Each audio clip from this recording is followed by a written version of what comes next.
Hello, everyone. We'll get started in just 1 minute. We're going to give folks another minute to log on.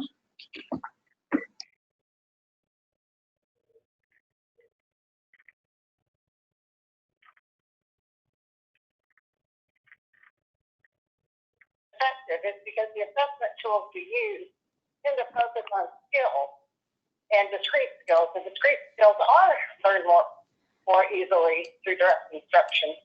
So they're just not learned deeply and comprehensively. And so we have an assessment system that looks at... Hi, it sounds like we have some background noise, so if you're just listening in, can you please... It does go through post-grade testing.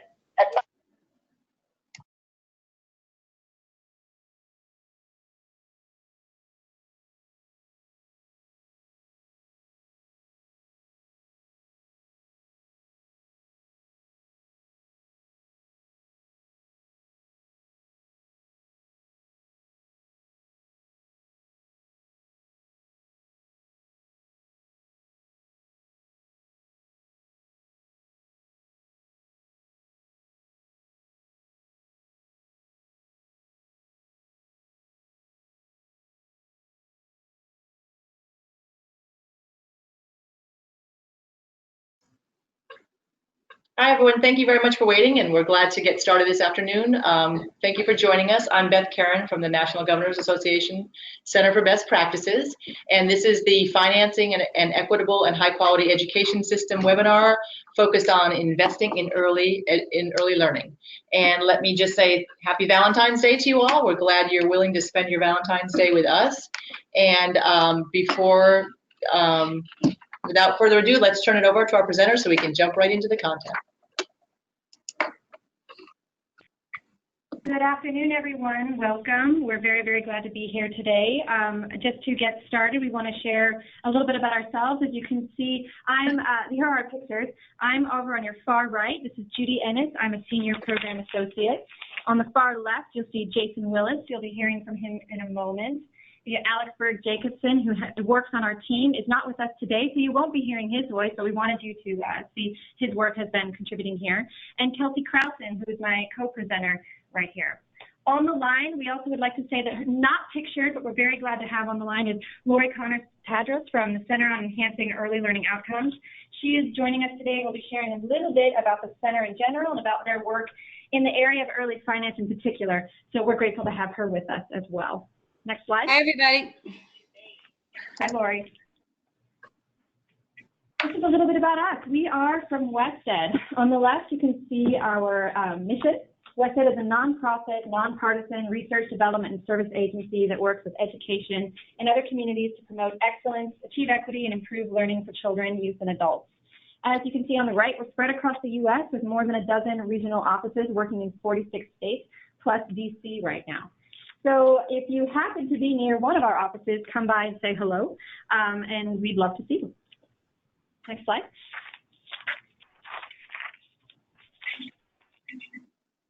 Thank you.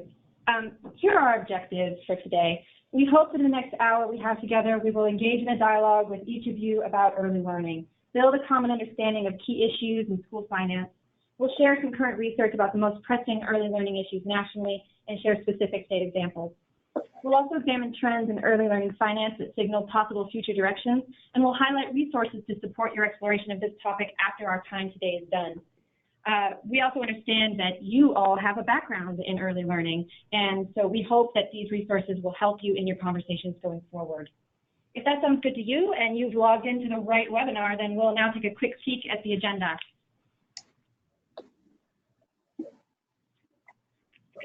So we've done the welcome and introductions on our side, but in a moment we'd like to ask you to introduce yourself, so be ready for that. That's coming next. We split this hour into 5 topic blocks with opportunities for discussion or interaction via polling at the transition points between each topic. We want this session to be interactive, which, as you know, can be a challenge in a virtual setting, so we hope you bear with us. And to make sure we're all set up to hear from you and have you hear from each other, we have a set of discussion norms to keep us moving. Next slide. If you've used this platform before, which I think most of you have, then you'll know where the chat box is. But if you haven't, take this moment and get familiar. While you're looking for that, a quick tip on the discussion. Our friends at NGA are advancing the slides and holding down the technical fort. So Stephanie will unmute your line for speaking, but otherwise keep it muted to avoid any unfortunate sound interruptions that I know we're all too familiar with webinars. So please, if you have a question or you need support, you can also email education@nga.org and Sam or Stephanie will get back to you. So let us know if you need help. If you have found the chat box, which I hope you have while I was chatting away there, can you please enter your name and your associated state into the chat box now so we can get to know you. And Lori, I invite you to please also participate in that. For folks that are on the phone only, don't worry about it. You'll be getting a copy of all of this later, and we're glad you're with us.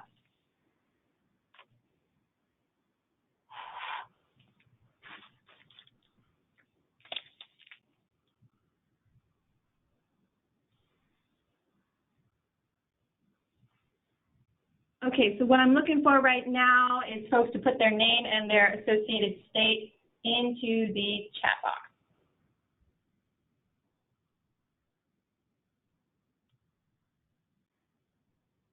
All right, moving on.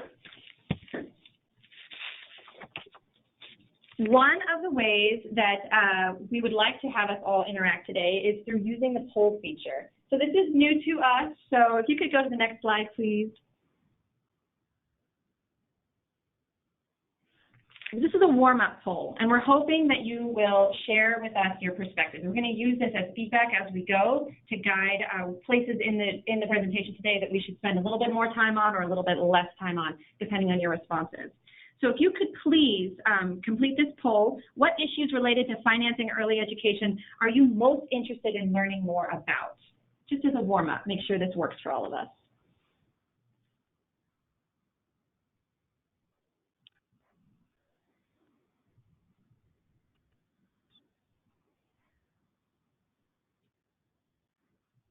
Oops.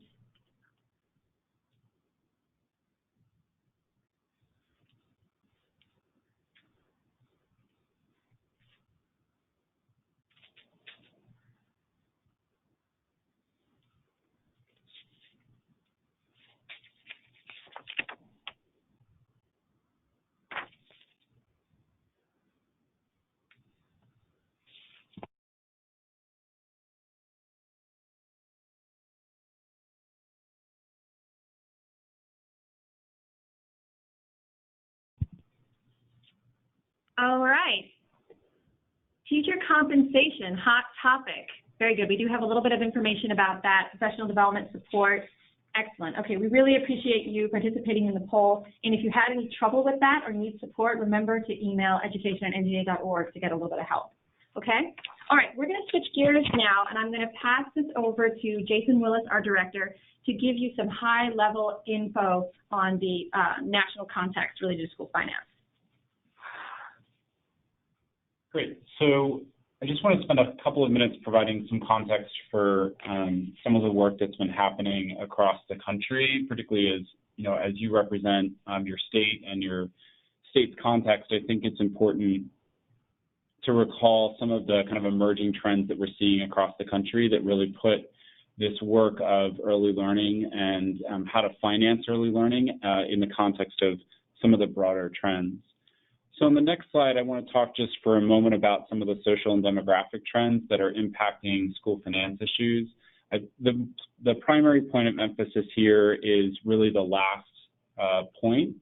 That really is that we're beginning to approach a tipping point of the proportion of contributing taxpayers to those that are drawing on social services and other programs. This is in large part due to our baby boom generation that is beginning to move into their retirement years, and younger generations, particularly millennials, that are kind of smaller in proportion, if you will. So when we think about investments of taxpayer dollars in public goods, we're coming to a point where we're seeing less revenue translated from those taxpayer contributions being able to be translated into public goods, which kind of force states into a position of being able to choose, right, and having to think about how best to leverage those investments for the benefit of their state going forward.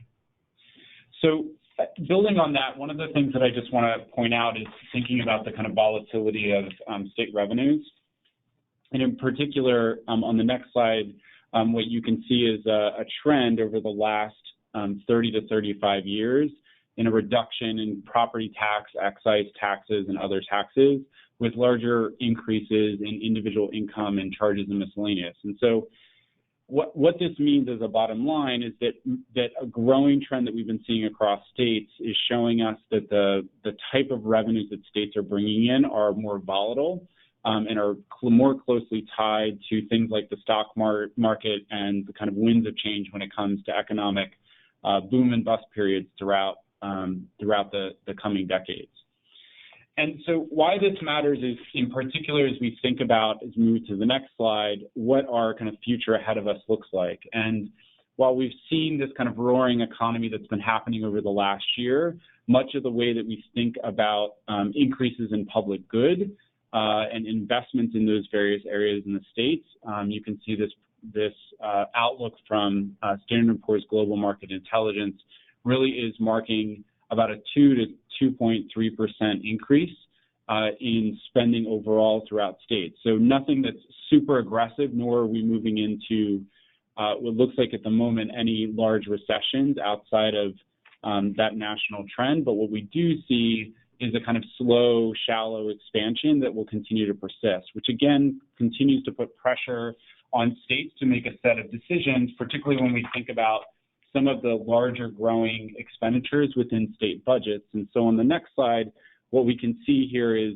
the kind of unfunded ratio by state across public pensions, right? So this doesn't, this is not exclusive to just public education employees, but also includes nurses, police officers, and other individuals that work in public service.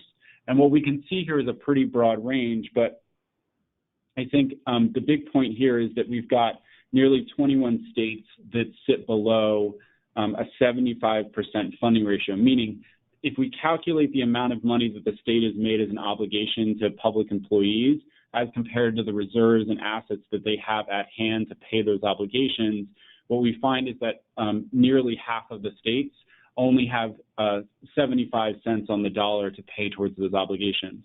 And the reason that's important in the context of today's webinar is when states are thinking about, as you as leaders are thinking about the public policy choices and the investments going forward, we have to be able to consider all the other pressures on state budgets and ways in which to build the case and make the case that investments in things like early learning really are important for the outcomes of the state moving forward.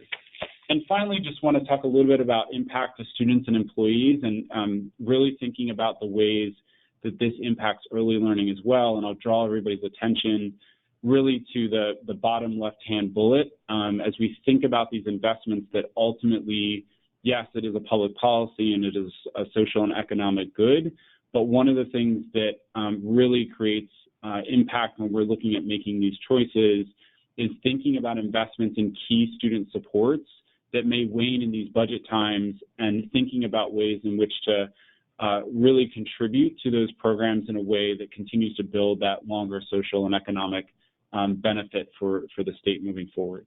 So just wanted to spend a few minutes of context on that background. And the last thing that I'll lay out as we kind of walk through this information around early learning is thinking about some state policy frameworks around encouraging effective resource use and the ways that states can pull on various levers to think about supporting local entities, providers, when it comes to early learning. And so as we've thought about this work at WestEd, we really see these 4 policy levers as being transformational to the ways that states can engage localities and think about a more effective resource use. And you can really see that part of the power of this is thinking about these things in combination and not in isolation. So we'll make reference to this throughout the rest of the PowerPoint, but wanted to be able to set that context as we move forward. And with that, I'm going to turn it back over to Judy. Thanks, Jason. So why early learning? I know that we covered this a little bit right at the beginning, that we understand that you all have a background in early learning. And we wanted to prepare these materials so that you have a primer that you can take and modify according to your purposes to give the basic background information as to what the case is for why this is an important investment for policymakers to be considering. So we know that this next part might cover ground that you have tread many times, but we hope that you will bear with us and think about this on how you would present this in your roles. So why early learning? Before we get into some of the research, actually, I want to just say that for the purposes of this webinar, we're focusing on students that are birth to 5. Increasingly, discussions about early learning encompass students that are birth to 8 years old due to emerging understandings of cognitive development. Additionally, we aren't saying early education here. Because we know that our brains are developing and infants are learning from every interaction they encounter, whether it's an intentional, structured learning environment or a loving interaction with a caregiver. So the field is generally moving away from drawing a hard and fast line between education settings and care settings for birth to 5. However, we're still in the policy space where we do require some hard and fast lines, right? So other than the basics in child development for referring to birth to 5 as early learning, there are overlapping institutional frameworks within the birth to 8 age range. We're going to talk about this a little more later, but as you know, enrollment age requirements vary by state to state. In some places it's 5, in some places 6, in some places it's as late as 8 years old. So put that aside for right now and all of the overlapping definitions that you may encounter in this policy space and how nuanced that can be, and just bear with us that today we're talking about birth to 5. When we're talking about specific settings within birth to 5, we'll let you know. We'll say this is about pre-K. Okay, so let's get in. So participation in early learning has a lasting impact on academic achievement. You've seen the research that when children are better prepared to enter school, they perform better academically in the long term and have increased levels of educational attainment. So one sample study of the many that are out there from Duke University followed students in North Carolina to measure the impact of participation in a high-quality early ed program. That study showed that those students scored higher on math and literacy tests in 3rd through 5th grade than their peers who did not participate in a high-quality pre-K experience. But we know that it's also not purely academic. Next slide. Better overall health, less likely to be incarcerated, higher rates of employment. Studies have also shown this. A study from James Heckman, an economist well known for quantifying returns on early learning, followed 2 generations of families who experienced high-quality programs from birth to 5. These students experienced better overall health, and these results held constant across socioeconomic and race. So notice that in this chart, the rate of return is higher the earlier the investment. You see that on the left corner there. So if better overall health, quality of life isn't convincing enough, all of these factors, health, employability, academic achievement, lead to a society paying less for these students later in life. We know that you already are familiar with these decks, but like we said, we hope that you could take this as a starting place when you need to be succinct and get some high-level information across to groups that you're speaking with, that this might be something you can use. So let's go to the next slide.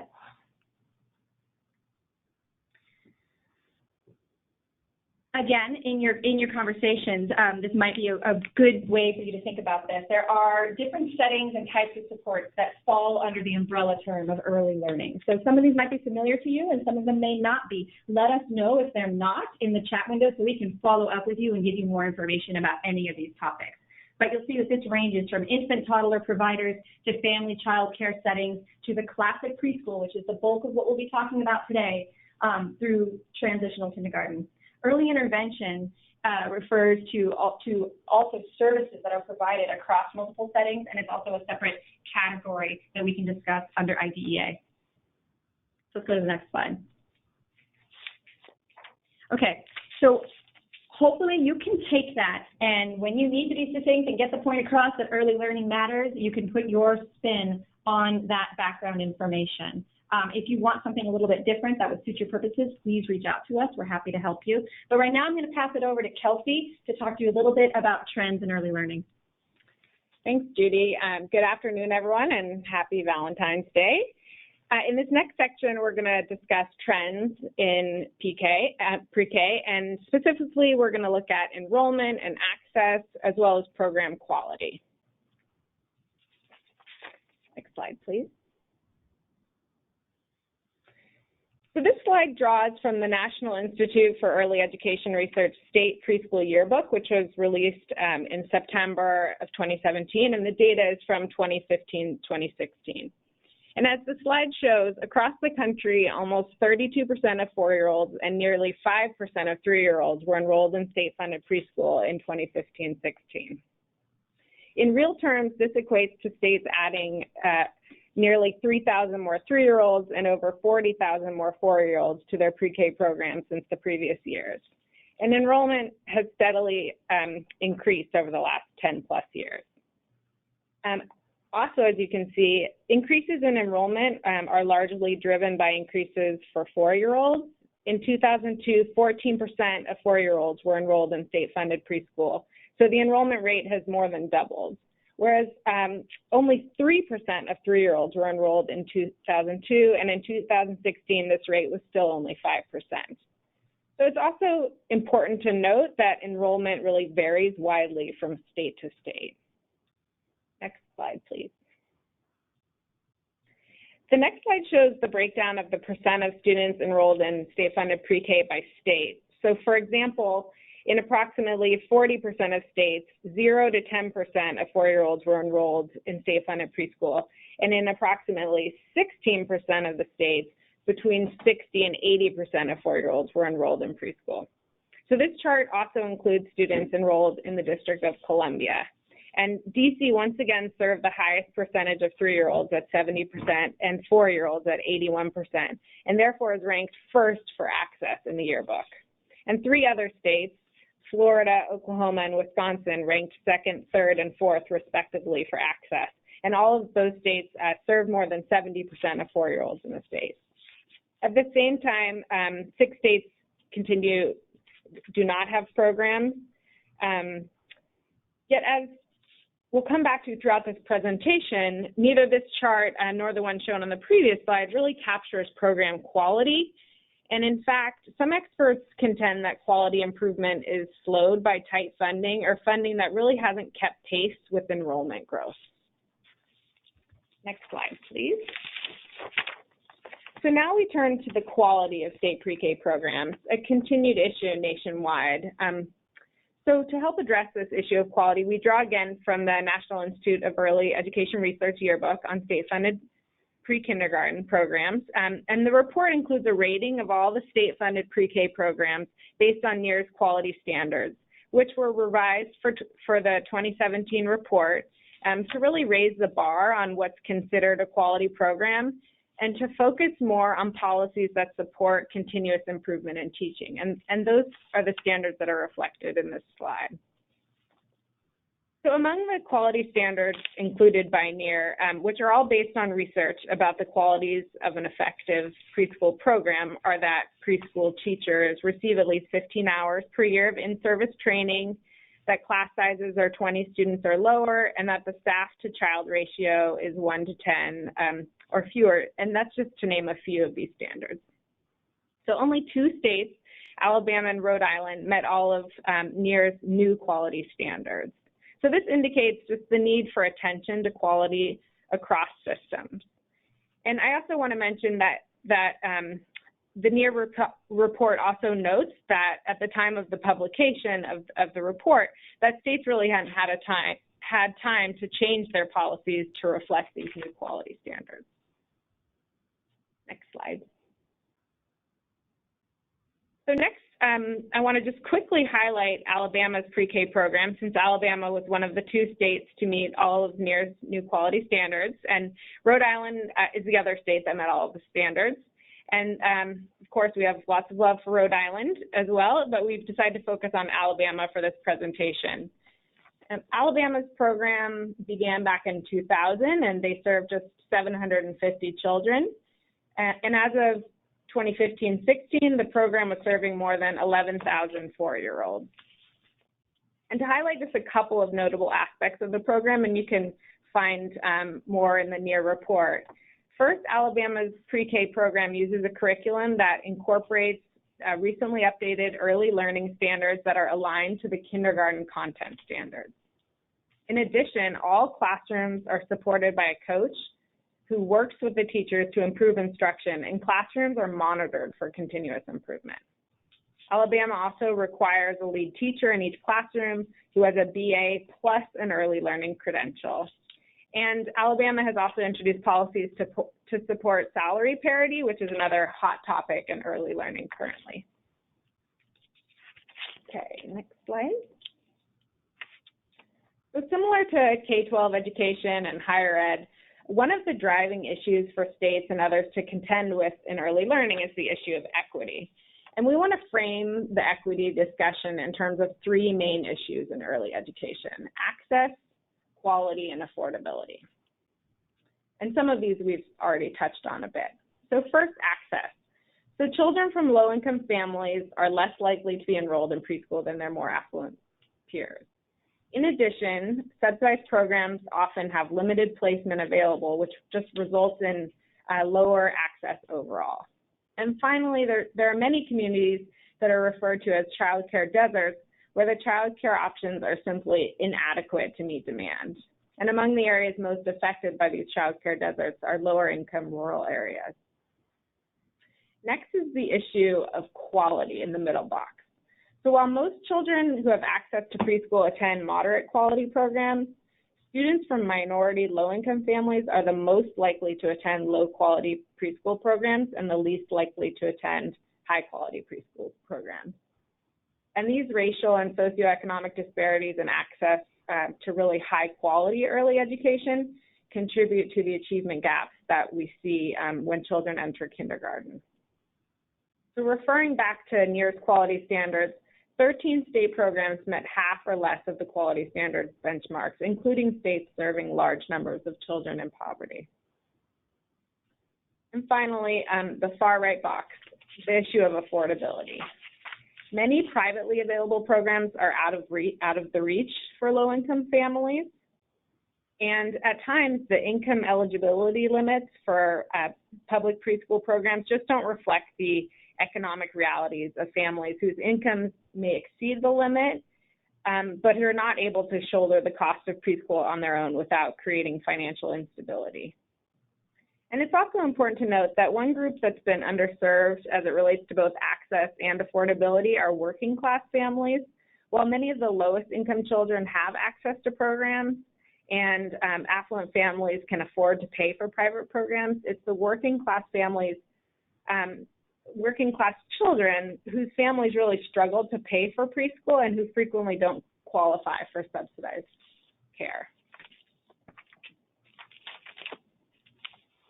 Okay, next slide. So despite the clear positive outcomes for students that Judy talked about, access to high quality preschool, and here I'm really putting the emphasis on high quality, continues to be an equity issue. Enrollment and access to state preschool programs has increased, but there's still real variation by state. And the quality of state pre-K in many states remains an issue. So we want to end this section by asking you to reflect on the issues of access, affordability, and quality in your state through another quick poll. So in your view, what are the most challenging equity issues in your state for high quality early education?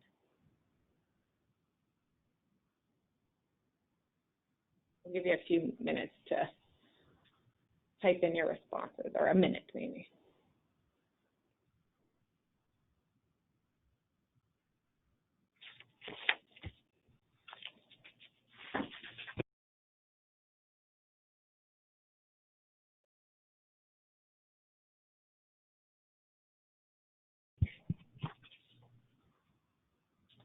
Okay, great. So hopefully all of you have had a chance to participate. It looks like affordability and access are major issues and all of the above. Great. Well, thank you to everyone who participated in the poll. And now I'm going to hand the presentation back over to Judy. Thanks, Kelsey. Just waiting for there we go. Coming back to financing early learning. So, all right. Next slide. As you can see here, average state spending per enrolled child in 2016 dollars is lower than 2002 levels. You see a range here between 5,290 all the way over on the left-hand side in 2002 to a dip to a low in 2014 at 4,059 and an uptick again. We're back on a positive slope, but so we're still below the 2002 levels, but we're moving back up after the recession years. So it looks like despite overall increases in funding, per pupil funding has decreased since 2002. Averages are helpful for us to get a sense of national spending patterns, but variation between states is hidden in a graph like this. And part of the variation that feeds into that are the policies and choices made at the state level. Next slide. So here you get another slice on how this, to have a look at this. So the District of Columbia and New Jersey both contribute over $10,000 per child in enrolled preschool. So you can see how that would skew the way we look at the averages. Next slide. Here's a very long list of the major federal sources of early learning funding. You're probably familiar with quite a few of these acronyms, and we're not going to go through each one. So if you are about to put your head in your hands and go, no, don't worry, we're not going to do that. So, but we do want to highlight a couple of these and make sure that you're familiar with them. At the very top, the Child Care and Development Fund, which has been in the news lately, is a federal and state partnership program with over $5 billion in federal funding, authorized under the Child Care and Development Block Grant Act. So this is a major source for early learning funding. The next one I want to draw your eyes to is one you've probably heard of, maybe even before you even entered education, which is Head Start and Early Head Start. I attended a webinar yesterday put on about childcare deserts, and one of the things that they said is that this program... He'll be back. I was just watching him. He's like playing. Oh, it sounds like we have a little bit of interference on the line there. As long as everyone can hear me, I'm going to keep going. Head Start and Early Head Start has been around for over 50 years and is very well known in the field. And what I learned yesterday in this Child Care Deserts webinar is they mentioned that Head Start and Early Head Start is one of the programs that has the most, is most pervasive across the country. So the next one I want to talk to you about is to look at both Medicaid and the Child Adult Food Program. At the very beginning, when we were talking about the positive impacts of early learning, we were mentioning that it's also about overall health. That's part of the research. So when you think about early learning funding, we want to make sure that you incorporate Medicaid. That's vision screening, dental, it's getting students who are eligible, who aren't enrolled yet, into health insurance programs. And the Child Adult Food Program provides nutritious food and snacks in different settings, from home daycares to child care centers. Lastly, I'm sure you've all heard of ESSA before in your roles. Titles 1, 2, 3, and 5 all have a part to play in early learning, but we're going to focus on Title I on the next slide. Title I funding for early learning was a major part of ESSA in the development of the plans in the last year. So in particular, what we want to talk about here is that, first of all, every state plan must address early childhood. So talk about making sure that it's on the national radar. School district plans must describe early childhood programs supported using Title I resources. And the state plan must describe how it's interacting with districts to do that. It also must establish how it's coordinating with early childhood education. Now, there's a lot of latitude here for how states fulfill these requirements, but essentially it's about improving a systematic approach to improving early learning. Next slide. Moving away from the federal, we want to spend some time focusing in on some of the common state funding strategies. And you'll notice here that we're calling out that this is about pre-K. School funding formulas.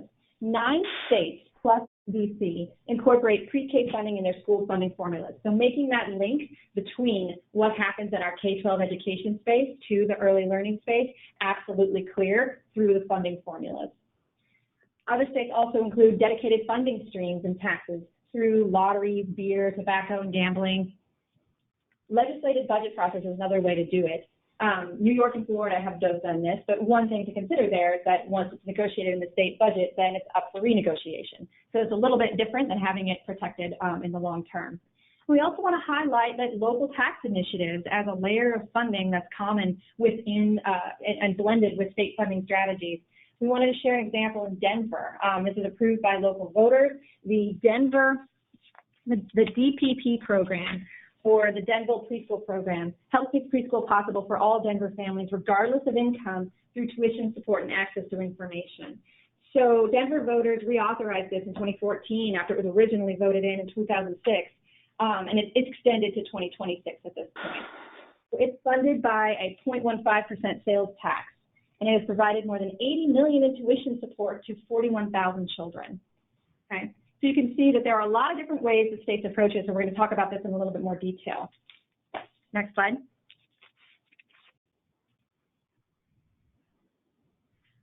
We want to take a step back for a moment, though, and when you think about state funding policies, what exactly are you funding?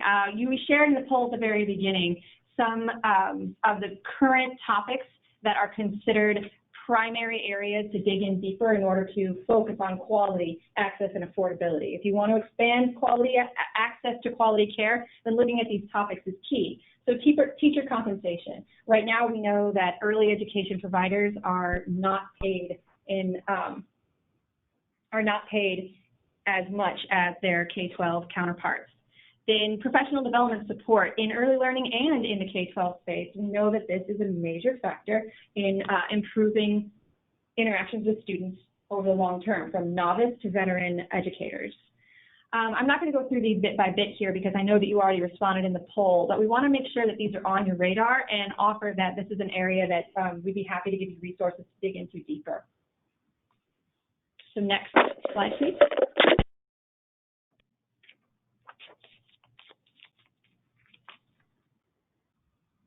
So this was your response about from the previous poll, and I was so excited to see that teacher compensation was at the top of the bucket, so we'll keep going.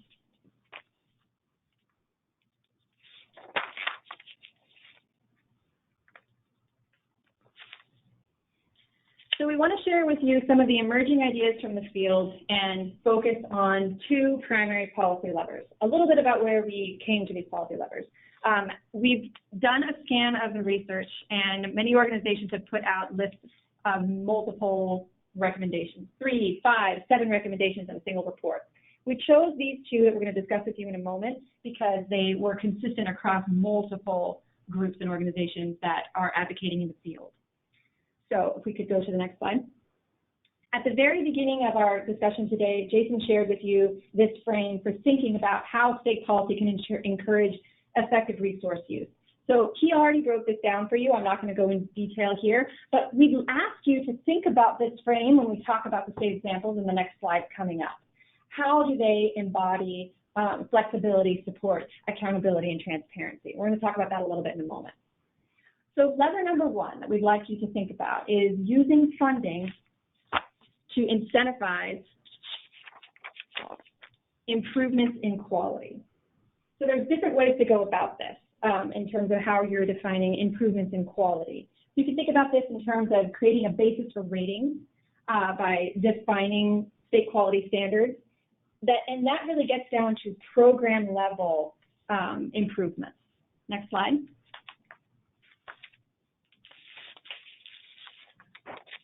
Part of having program level support is to make sure that your policies consider implementation through strong local infrastructure. I know that when we're at the state level, sometimes thinking about how the policies get implemented at the local level can be a sticking point and can sometimes get kicked down the road as a discussion we'll have later. But what we found going through the research is that this local infrastructure has to be a critical part of the thinking at the state level policy. So next slide. So what does this look like in action? We wanted to highlight North Carolina. So North Carolina's approach right now integrates its child care licensing and quality improvement system. Child care providers must maintain a 3-star license out of 5 stars to continue receiving state subsidies. In North Carolina, pre-K providers must maintain a 4 or 5-star license. In return, the state offers financial incentives and technical assistance for program improvement activities, including greater child care subsidy reimbursements for better rated providers. So LTI has a report out that also highlights this piece. North Carolina in particular, I want to draw your eye to number 3 there. When we were talking about your interest in teacher compensation, so this might be something that you might perk your ears up for. So North Carolina has invested in early childhood workforce education through Teach and Wages. So that offers scholarships and wage subsidies for further development as an education professional. We have the sites at the bottom there for you to check these out in a little bit more detail. You can look at both Teach North Carolina and the Wages site. They're listed for you there in your PowerPoint. So in terms of policy, sorry, can you just go back real quick there? Sorry about that, Stephanie. When we think about how does this fit in terms of the framework of effective resources, we view this one very much as an example of support. It also has the element of transparency because the scores are out there and you know how the money, the subsidies, and the scores are related. There's also some flexibility because the way that the reach the scores and design their local programs, there has some flexibility there. Okay, next slide. The other lever that we wanted to draw your attention to is strategically combine multiple funding sources to increase access and improve quality. If any of you worked on ESSA plans, then you know that the term braiding was very popular. And here it is again, so you get to look at braiding funds one more time. So when we're talking about strategically combining multiple sources, what does that really mean? So we want to just spend a minute here and talk about the differences between these four categories. Blending is when funds from two or more separate funding sources are wrapped together within one unified set of program services to children. So it's all in one pot. Braiding is when you have funds from two or more sources that are coordinated to support the total cost, but you have to have really specific cost allocation methods to track how the money is spent. So it's a little bit different than blending, right? It requires a different set of monitoring and accounting. Maintenance of effort provisions require the state does not reduce its investment in a program year to year. Maintenance of effort funds for federal programs require grantees to demonstrate the state will maintain the level of non-federal funding after, in effect, prior to the federal grant award. And that's a little different than matching, which is not related to past funding levels like MOE. Okay, so they're very similar, but again, there's like some slight nuance there. So why is it important to think about these different ways to strategically combine? Can we go to the next slide, please? Well, here is a policy lever in action. I don't know if we have anyone from Michigan on the line, but we'd like to highlight the Great Start Readiness program in Michigan state-funded preschool. So this is for 4-year-old children that meet eligibility factors, and it's administered by the Department of Ed. So state funds are the main source of revenue for preschool, but local programs can combine state, federal, local, and private to cover the cost. So why is that helpful? Why would they want to do this? Well, they blend federal Head Start funds and the GSRP funds to create a full-day program. Additionally, Michigan also received a 4-year federal Race to the Top Early Learning Challenge grant, and they used that to develop its system. But so why is it important that they can use this to create full-day programs? Well, I don't know about all of you, but it's pretty hard for me to take a break at 1 p.m. and drive to my child's daycare and then take him to a separate location. Having a full-day program supports working parents. Having a full-day program also ensures consistency for the students that are enrolled. So this is a significant help to the families that are utilizing this space. It also increases available slots for the positions for the students who are eligible. All right, next. So in terms of this, take a moment and think about, does that sound like this approach? Is this transparency? Is this support? Is this flexibility? Is this accountability? We put this down as an example of flexibility and accountability. Next one. Here's another example of how funds can be blended, braided, matched, MOE, strategically combined in order to have a positive impact for students. We wanted to highlight Oklahoma here. Oh, sorry for that capitalized E on established. Oklahoma established a public-private partnership to run their foundation. So this has been in place for quite some time. And when you think back to the first lever on having connections between quality and support, right? So this one has multiple groups that are working together through this umbrella organization to meet the needs of local communities that vary between more urban settings or more populated settings to fairly rural. So that's an important element of this piece. Another way that is actually not highlighted on here with an image, but another example that we wanted to share with you about public-private partnerships, similar to this example from Oklahoma, with a significant difference, are social impact bonds or the pay for success model. So this is another way of approaching public-private partnerships. PSS, as it's sometimes referred to, scales evidence-based social programs through investment provided by a private or philanthropic funder. So the way that this works is that they have an idea that they believe will have a positive impact for students, and they pilot it. If through rigorous third-party evaluation it shows that the program achieved the agreed-upon outcomes, then the government repays the funder for their investment. And if not, the funder takes the loss. I really like Urban Institute's rundown on this topic that we can share with you, but they have a toolkit about and then also a really informative executive summary on the Pay for Success model. And then the U.S. Department of Ed has provided a toolkit as well for how to do this for state policymakers. So if you're interested in that, we can make sure you have those resources. Next slide.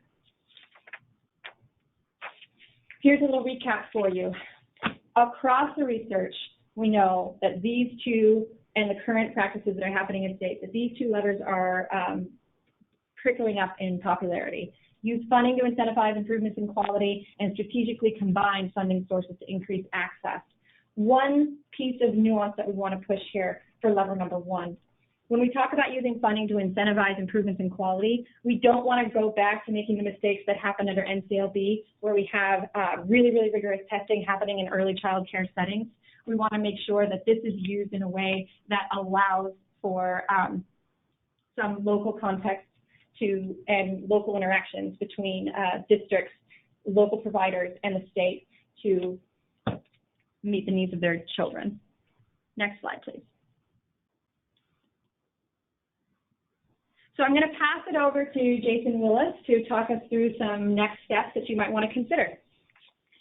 Great, thanks, Judy. So one of the things that I want to kind of move us to, and Judy said this a couple of times, so moving to the next slide is, as you think about these set of resources, and today is really intended to be this opportunity to offer you a scan of what is in this space around thinking about financing strategies for early learning. So please, reach out to NGA or WestEd for support. I know that NGA's got several ways in which you can do that if you've got questions or other follow-ups. One of the things that we think is extraordinarily valuable is thinking about how to get insight from states that have been down some of these paths before, and so thinking about some of those exchanges across states is also something that we can certainly support you in your kind of pursuits around early learning and financing some of those efforts. So just a moment on exploring some of the next steps here. If we go to the next slide, is thinking about developing this narrative for your state's investment in early learning. I had referenced earlier that when thinking about communicating around this, that it's extraordinarily important to put it in the context of your state and how you're thinking about this work. I think doing the level setting around understanding how you currently invest resources for early learning and thinking about a type of funding model that might be appropriate for your work is also really important. And then thinking about ways in which to repurpose funds from other state items to early learning. If this is making the case to make some of those investments earlier on in a student's learning career as they move through the system, I think is certainly one of the big opportunities. And then thinking about what it would actually cost to expand relative to the state policy goal itself, and not necessarily having to go all in or thinking that at one state budget or one set of policies would be the entire investment, but creating a trajectory for the state to think about these investments over time and creating those opportunities for students. So the last thing that I wanted to mention here on next steps is just the momentum that we continue to see as we've been working with NGA around early learning in particular, and the growing constellation of opportunities to look for resources and make sense of them in the context of your state. So we're very excited to see some continued momentum around this nationally and within your states. And obviously you're a part of that movement in thinking about ways to create those investments for early learning.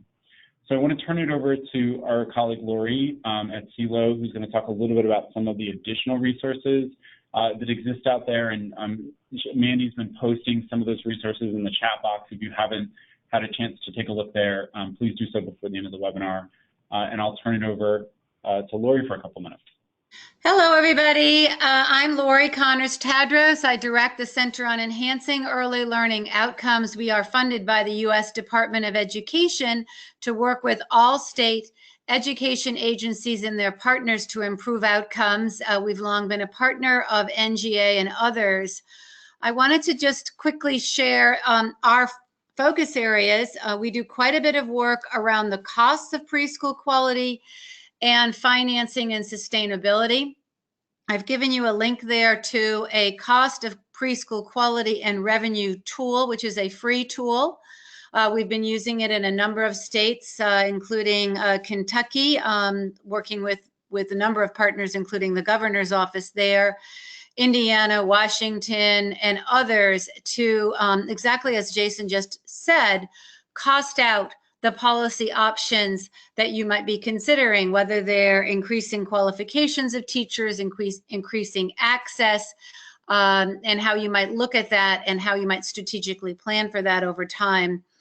In addition, we do quite a bit of work around leadership, organizational capacity, and around Every Student Succeeds Act. I'm going to put in the chat box a toolkit about how you communicate the value of high quality early learning. Many stakeholders don't understand that to the degree that those in the field talk about it. Why is it important to have high quality early learning standards? Why is it important to have teachers with degrees or teachers and lead teachers with training in early childhood? We're working with a number of your states, and feel free to reach out to me if I can be of assistance, or as we go to the chat and discussion, happy to answer any questions.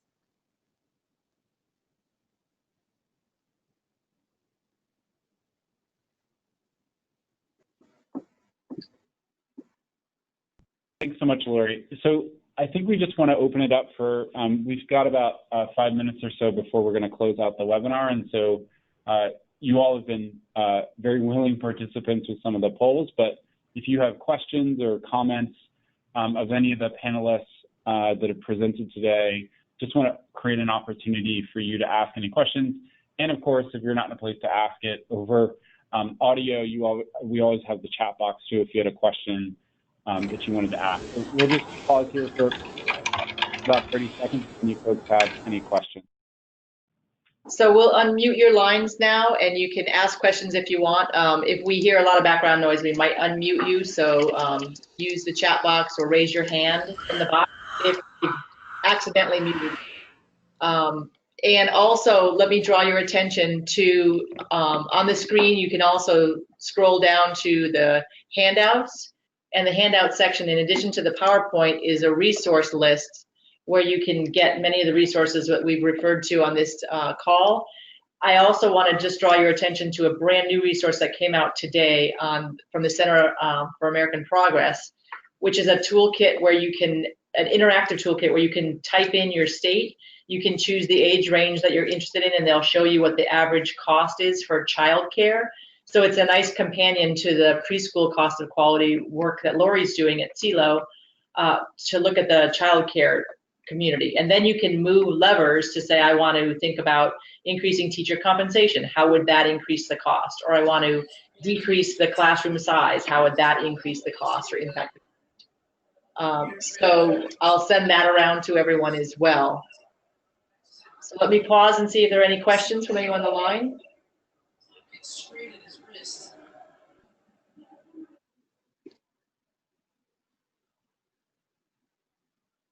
And I'm not seeing any hands raised, and we don't have any questions in the chat box, but we'll wait another moment and see if anyone has any questions or comments.